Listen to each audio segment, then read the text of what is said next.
Hey, I'm Tyler Edlin. Welcome to another episode of the Brush Sauce Theater.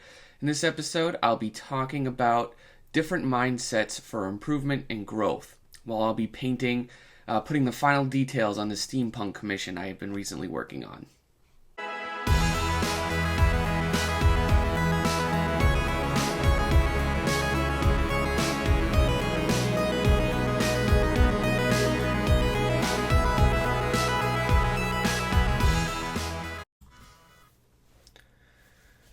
Hey everyone, so before I begin, I just wanted to give a brief disclaimer. This is entirely my opinion, and it's on a rather subjective topic as is, so take what I say with a grain of salt. But I have always kind of categorized the mentality of improving, in your visual arts into three kind of categories. I don't have names for these categories, we'll call them 1, 2, and 3. The first one is where you have this mentality where you set out to make every piece better than your last. Every piece is your next masterpiece. I used to kind of go by this mindset back in 2011 to 2013-ish. And it was fun and it's good and it worked for a while. I had a hard time sustaining it though, because eventually I got to a point with my art. There was aspects of it that I began to disappoint myself with. I kept telling, when you want to one-up every piece that you do, you start to put this burden and this preconceived notion, on your shoulders, this weight on yourself, and it can be daunting at times, and it can be discouraging too, and if you don't live up to your own expectations, and you let yourself down, and that kind of leads to this whole other road of negativity and self-doubt. And that's the problem I had with that. So while it's good, it's always, okay, I've done a piece and you set out to do the next one, like, I'm going to do this one way better. That's a great idea, and that's a great mindset to have. But to have it kind of firmly concrete in your head that, like, it absolutely has to be better, then, yeah, there can be some negative aspects to that. So besides from the pressure aspect, what else it can do is prevent you kind of from experimenting and prevent you from taking chances in your art. You'll be just sticking to a tried and true methods more often. You'll be looking to improve those. And of course, that's one of the benefits as well. You're on a technical type of scale. You'll always be kind of improving in some sort of aspect. But you maybe will be doing less experimenting, less discovering new techniques, because then you won't feel as comfortable with those techniques, and you'll worry that you'll fail on an image. And yeah, I don't know. For me, it wasn't the best way of working. So now on for number 2. The second one is where it's through raw repetition, drills, practice, and basically putting hours of labor into your craft, where you kind of go.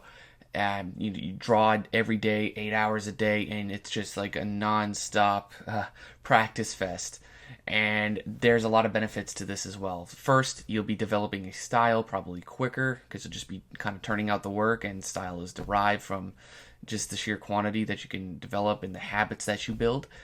And then it's great to build, of course, a larger body of work that way. There's something to show for it, physically or visually. And it lends itself well to project-based approach, like Inktober, for example. Let's do an ink sketch every day for this month, or let's do a sketch a day, and you're doing a sketch every single day of the year. You might be thinking, okay, so where's the bad parts in that? Well, for me, the problems I find with that method is that you never kind of stop to think and analyze your mistakes. All right, like, let's say I set myself up to do a sketch every single day, and I do a full kind of color sketch just for the sake of doing a sketch and maintaining a schedule on that. Well, I might not be concerned at the end of the day with what mistakes I made in the previous one. It's already going to be about, okay, what am I going to paint tomorrow? And therefore, I think it is better to slow down and kind of choose your assignments and your drills a little bit more precisely, so you can work on specific things. Like, this week I'm going to work on my form, and you do all exercises and practices based on articulating your form, working on your edge control, and I think there's a lot more benefits in that, besides just kind of coming out with a quantity for the sake of doing quantity. And yeah, I see people benefit from this technique or this method all the time. For me, it just was not sustainable. It's way too hard to maintain the schedule, and not that everything has to be on a schedule in regards to this. This is just kind of purely by the numbers-based approach, where I'm going to paint this or do X amount of things. For me, it's always been, which leads to my third approach, and that's kind of more of interval training, where You just specifically work on specific things at certain times, or in even a specific piece of artwork you set out to achieve a certain goal or objective where you can concentrate on specifics. Take this painting, for example, here that I'm working on, this commission. It has a lot going on, and I was honestly very intimidated by it when I received it. There's a black hole in the background, and it's making all this sci-fi city appear, and there's a canyon, there's a forest, there's a character interacting with a mechanical object. There's a lot going on, and I had, by choice, I didn't make it about perfectly rendering out in reality every little thing in the scene. I had to choose to simplify areas. I chose to stylize aspects of color and shape design in it, and it was all in the hopes that I kind of create this more kind of retro, kind of classic type of looking sci-fi / steampunk type of image where it's more bold shape and color. So in that regard, that's what I set out to do. That's the mentality and approach I had with it, and I kind of studied that type of work. I looked at a lot of sci-fi art from the 70s and early 80s, and I tried to kind of capture that color palette and feel from them. Likewise, if I were to switch mindsets and I wanted to work on more of a traditional fantasy illustration, I'll kind of research and I'll practice the textures or the color palettes, and I'll do my studies all in regards to supporting that image. I won't necessarily set out to do 5 studies a week, but if I study the lighting or the color comps for the image one day, if I take the second day and practice the textures and how they're lit, on a sketchbook or on a file, and then the third day I can practice the gesture or the figure drawings that'll be in that painting. By the third day in, I've probably worked out the composition, and I'm ready to really kind of start sketching out my characters. And I like this approach. I don't get quite as burnt out from it, and it really makes you focus on things. And when you focus on things, that's when I feel you can really have the greatest potential for growth. So I think it's safe to say, for me personally, I've been through all 3 of my phases, and I've kind of grown from each of them in different ways. But I think right now where I've settled, that's more on the interval training and path number 3.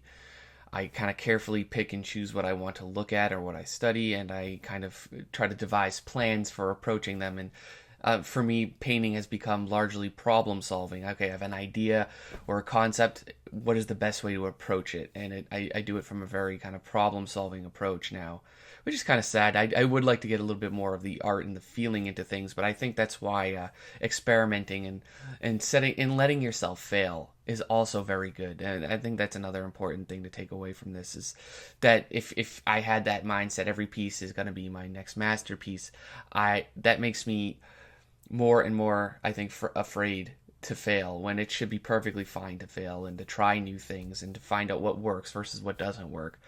And so where do you guys go? If you guys tried any of my numbered approaches, do you rest in one of those mindsets now? What works for you and what doesn't?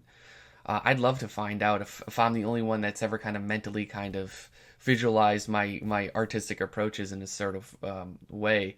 But let me know, and of course, post or suggest topics to cover down below. That's what's keeping the show going with such frequency. Or I know I've taken in the past plenty of months off in between doing videos, but these short, quick ones are kind of based off of impulses and viewer responses. So I'd love to hear from you again. Thank you. Take care.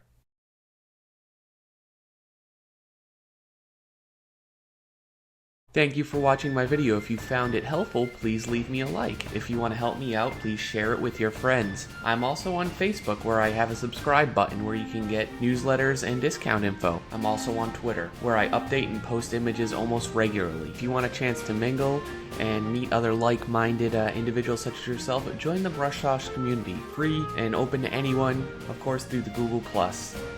And finally, if you'd like to inquire about my mentorship program, head over to tyleredlinart.com, click on the mentorship tab, scroll through, read over some of the guidelines, and feel free to check out several of my testimonial videos on my YouTube channel itself.